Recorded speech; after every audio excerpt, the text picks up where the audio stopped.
Olá, seja muito bem-vindo ao canal Teologia Simplificada. Eu sou o pastor Felipe Mercadante e hoje nós estamos iniciando um novo projeto aqui no nosso canal com o objetivo de apoiar os nossos professores da Escola Bíblica Dominical do estado de Minas Gerais. E essa série de vídeos que nós estamos iniciando hoje é com base na revista Práticas Bíblicas, essa revista que tem sido disponibilizada pela Convenção Batista Mineira, com o intuito de apoiar as nossas igrejas batistas.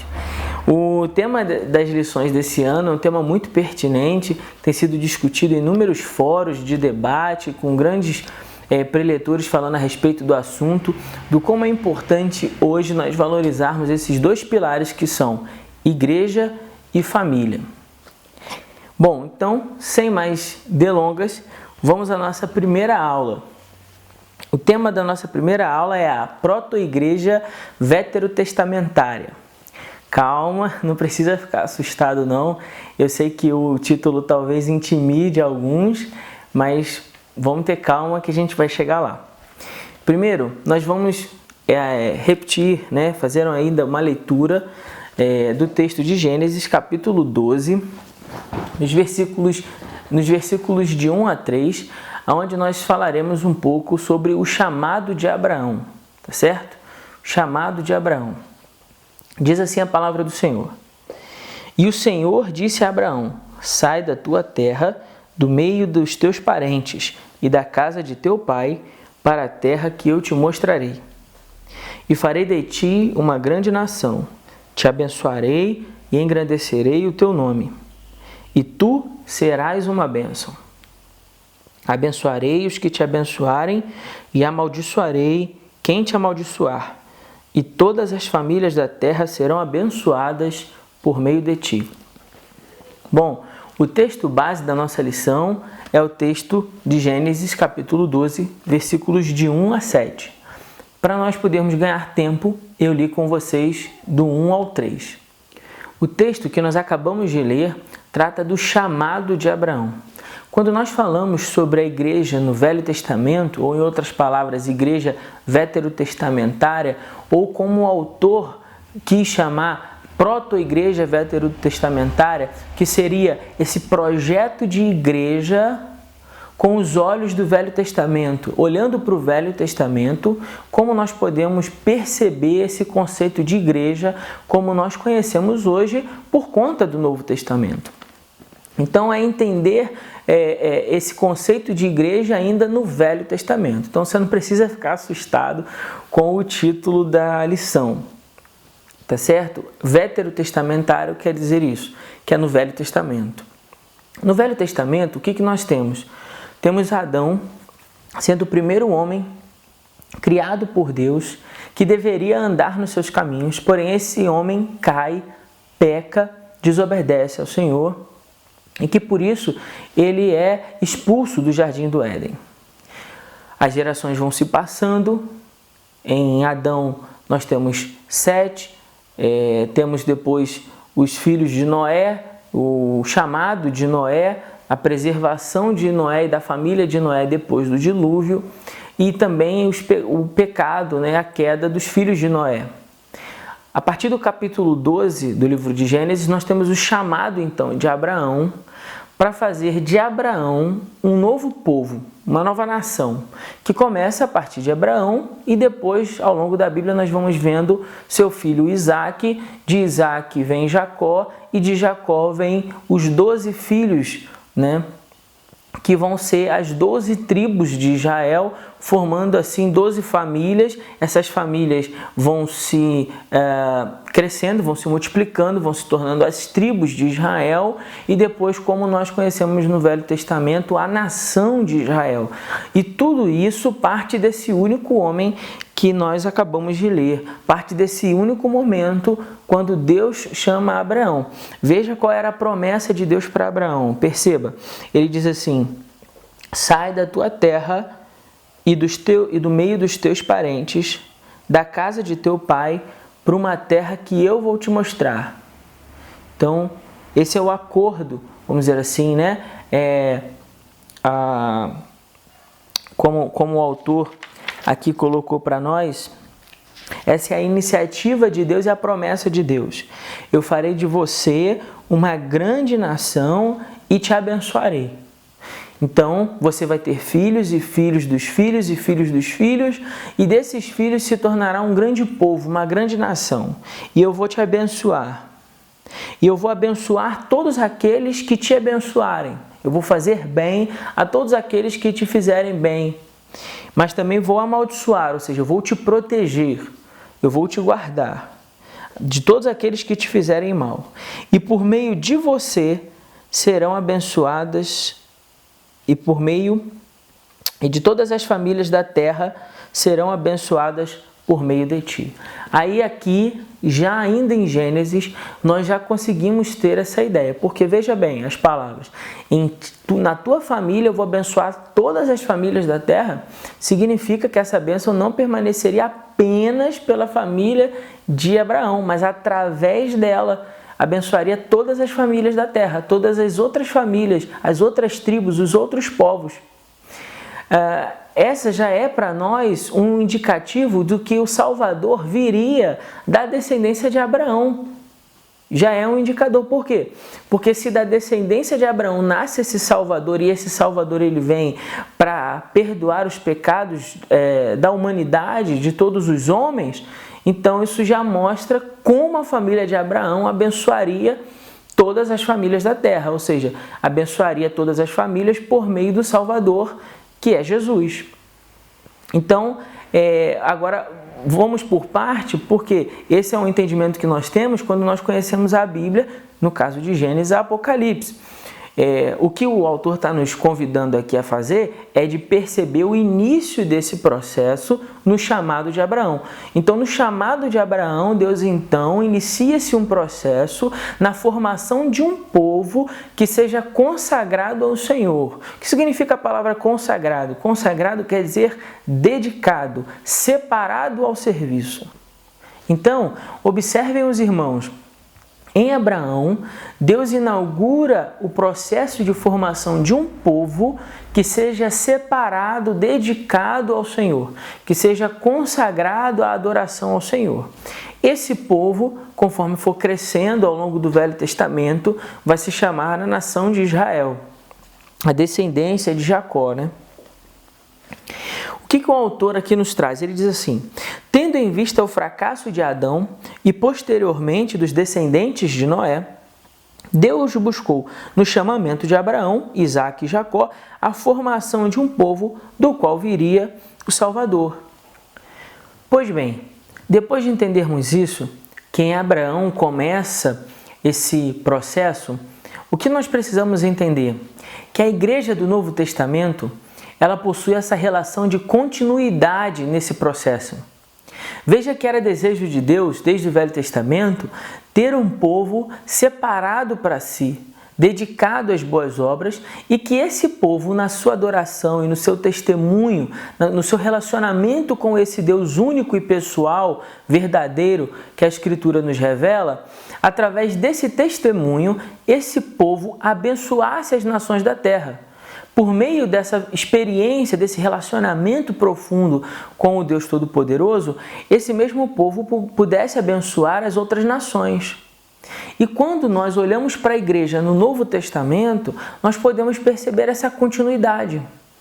Israel, no Velho Testamento, por inúmeras vezes, desobedeceu os mandamentos do Senhor, deu as costas ao Senhor, buscou adorar outros deuses. Então, em Cristo Jesus inaugura um novo povo, um novo Israel, que é a igreja. E essa igreja vai formando-se um povo feito por filhos de Deus, né? Nossos irmãos e irmãs em Cristo, lavados e remidos, não mais pelo sangue derramado de animais no holocausto, mas lavados e purificados pelo sangue de Jesus, né? Não mais ungidos com óleo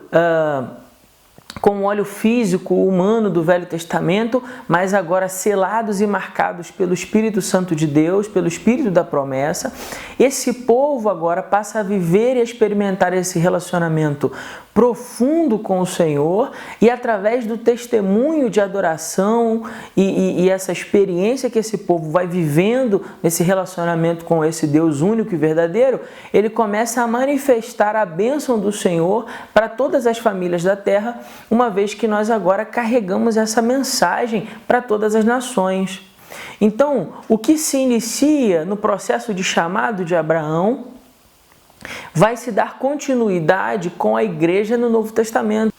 É como o autor de Hebreus bem disse, tudo o que aconteceu no Velho Testamento era apenas uma sombra daquilo que Deus faria perfeito para a eternidade, daquilo que Deus faria perfeito em Jesus, na revelação plena de Deus, que é Cristo Jesus.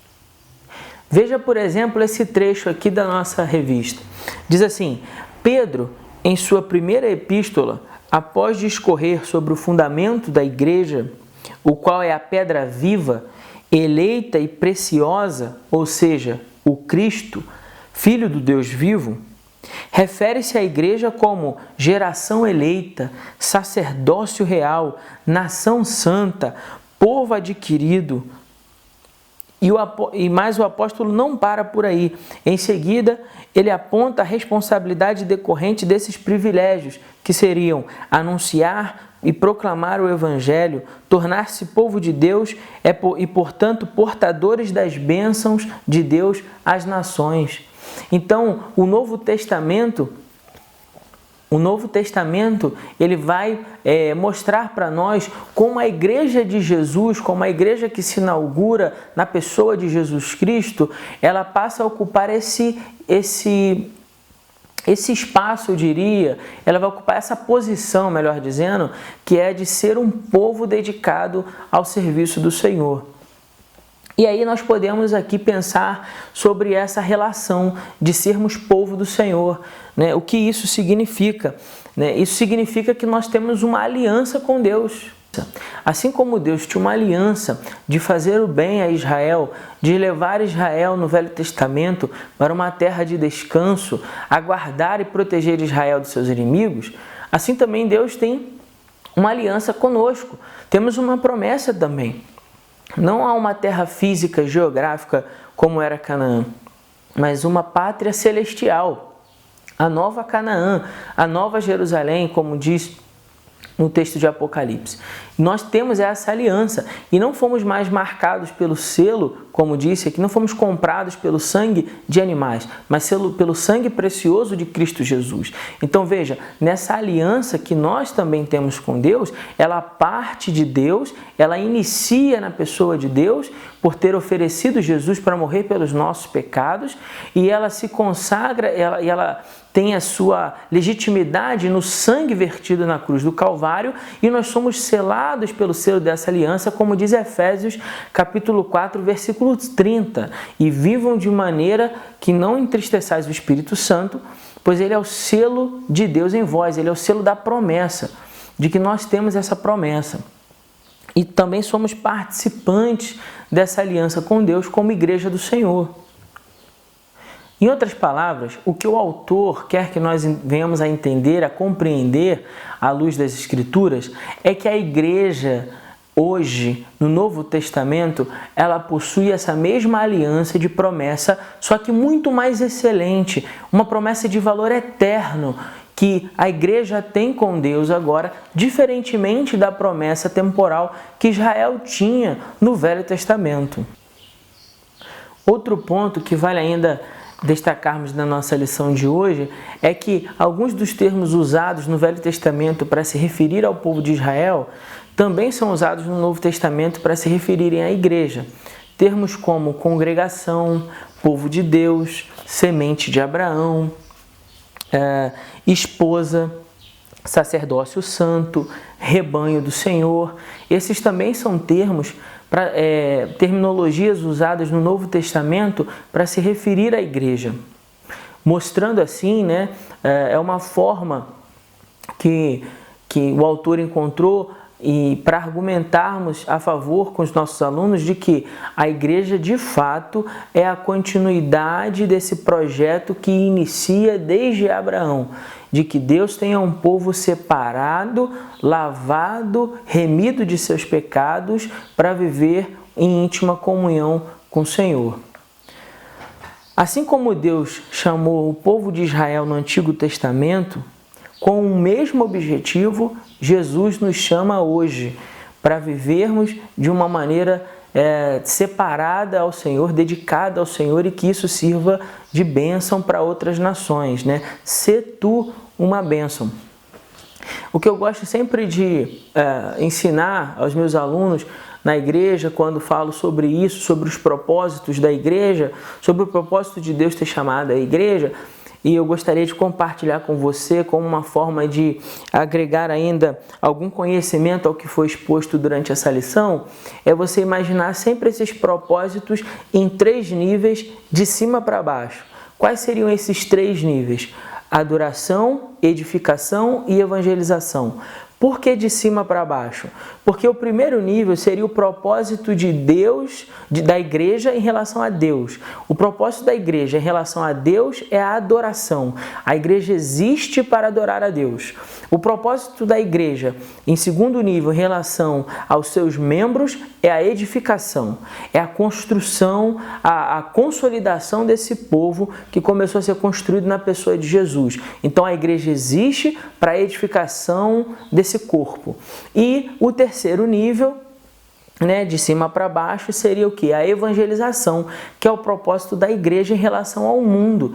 A igreja tem o propósito de evangelizar, de levar essa mensagem, a palavra de Deus ao mundo, de levar o mundo a reconhecer a necessidade desse relacionamento pessoal com esse Deus único e verdadeiro que a Escritura nos revela.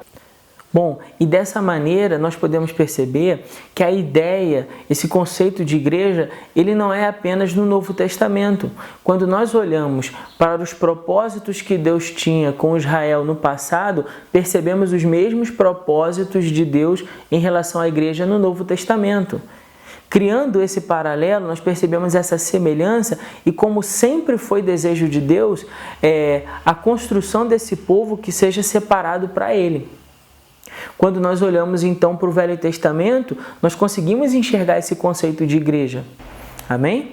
Bom, eu espero que essa aula possa ter abençoado a sua vida. Eu espero que esse vídeo possa ajudar você no desenvolvimento do seu ministério com seus alunos na escola bíblica dominical de sua igreja.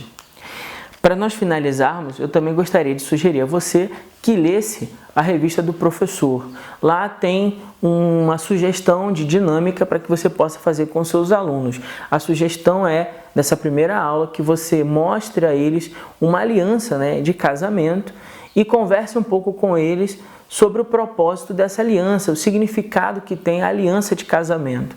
E aí, então, começar a falar da aliança de Deus com o seu povo no Velho Testamento. Temos uma aliança com Deus eterno, como diz Jeremias, capítulo 32, versículo 40. Né? Farei convosco uma aliança de valor eterno. E essa é a nossa aliança com Deus, uma aliança de valor eterno.